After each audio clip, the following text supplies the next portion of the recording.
ఈరోజు నువ్వు తాగుబోతుగా, తిరుగుబోతుగా, తిట్టుబోతుగా, పొగరబోతుగా, వదరబోతుగా ఉన్నావేమో.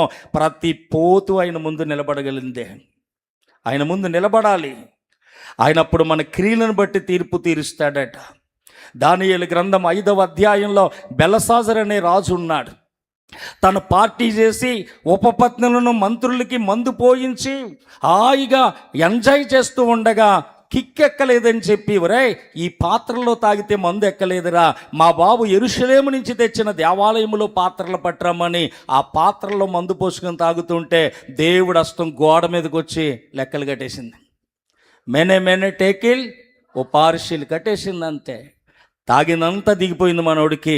కింద పడి వణికేసి దొల్లుతుంటే పెద్దరాణి గారు అన్నారు, రే బాబు ఎందుకు అలా వణికేస్తావు, మన రాజ్యములో దేవతల ఆత్మ గలవాడు ఉన్నాడు.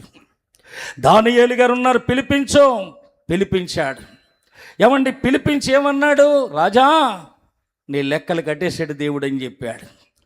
అపోస్తులుడైన పౌలు అంటాడు, 1 తిమోతి పత్రిక 1వ అధ్యాయం 12వ వచనంలో, పూర్వము నేను దూషకుడును, హింసకుడును, హానికరుణ్ణి. నేను పూర్వం దూషకుడిగా, హింసకుడిగా, హానికరుడిగా ఉన్నానని చెప్పి తెలియక చేసి తిని కనుక కనికరించబడ్డాను అన్నాడు.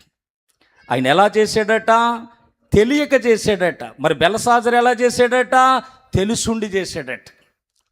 తెలియక అక్కడ తెలియక పౌలు గారు చేశాడట, కానీ బెల్షాజరు తెలుసుండి చేశాడట. దానియేలు గ్రంథం 5వ అధ్యాయం చూడండి 22. బెల్షాజరు అతని కుమారుడు వగు నీవి సంగతంతయు ఎరిగి ఉండియు నీ మనస్సును అనుసుకొనక పరలోకమందున్న ప్రభు మీద నిన్ను నీవే హెచ్చించుకుంటివి.